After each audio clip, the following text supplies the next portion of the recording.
Welcome back. The title of this mini lecture is The American West, Part 1. We're going to talk about 5 terms that, as you go to do your reading and learn more about the experiences in the West, really from the 1860s up until the early 1900s, a little before, a little after.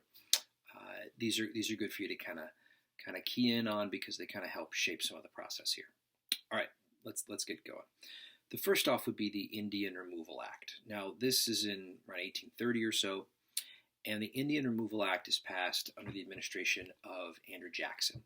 Now, Jackson was a supporter of this process because he wanted to kind of remake, kind of the American ideal, the American image, and this involved really the forced removal of all indigenous people east of the Mississippi, west of the Mississippi. Now, there will be some tribes that are going to challenge this. Of course, they're going to, in some cases, win that challenge in court, but the military is still going to force them out anyway, right? So this is a very shameful period within the American story. This is the period of the creation of the reservation systems and all of this. So the Indian Removal Act is a very terrible time, right, within America. Number 2, the Sand Creek Massacre. Sadly, by the time you get to the mid-1860s, you have a series of conflicts that are going on in territories like Colorado and elsewhere, in which settlers are attacking indigenous people, Native American tribes are attacking settlers, and it's sort of violence begetting violence.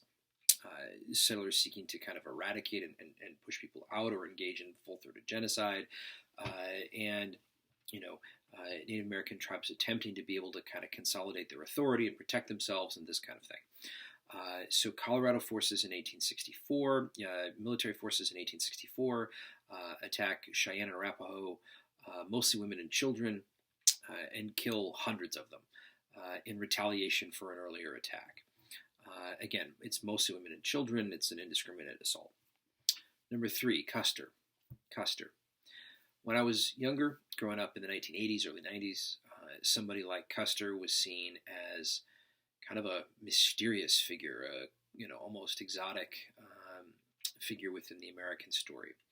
When you put together as a young child, you put together a shoebox diorama on this time period in American history. Somebody like Custer is kind of a Pyrrhic figure, difficult figure, but one who is in some ways romanticized, and of course that's utterly wrong. Now, George Armstrong Custer was a young military officer who had distinguished himself during the American Civil War.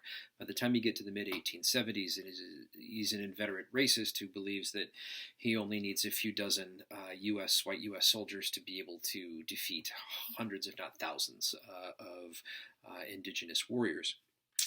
And he's perhaps most famous because he takes his cavalry unit into Sioux territory and is slaughtered at the Battle of Little Bighorn.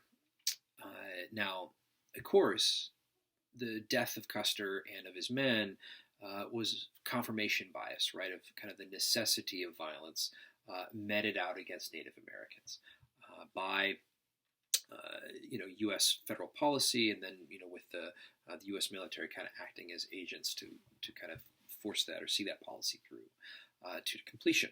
All right, number 4, Buffalo. Now, by the time you get to the mid-1800s, and many Native Americans, many indigenous communities have been forced west of the Mississippi, the Plains Indian culture grows, and so the clear reliance on the resources of the plains, notably the buffalo, right, was a big part of that story, for a big part of culture and life and faith within these indigenous communities. Now, the buffalo was, again, central to this and will become a target then on the part of white settlers, the army, and railroad companies as they expand westward. The argument being, if you kind of cut off those resources, you make it much more difficult, right, for these people to be able to live freely and flexibly. And the buffalo and the bison, right, they're nearly driven to extinction as a part of this. And so it's a very difficult sort of environmental part of the story as well. But again, it's a tough part of this. Last point, Wounded Knee. Now, this is a massacre that happens in the 1890s. This is coming on the heels of what's called the ghost dance movement and this kind of thing, this real sort of effort on the part of different tribal groups and leaders to kind of unify really against American efforts. And what happens is U.S. soldiers are going to indiscriminately commit a massacre, firing at mostly women and children. And again, this is in the early 1890s, and again, it's called the Wounded Knee Massacre. Thanks so much.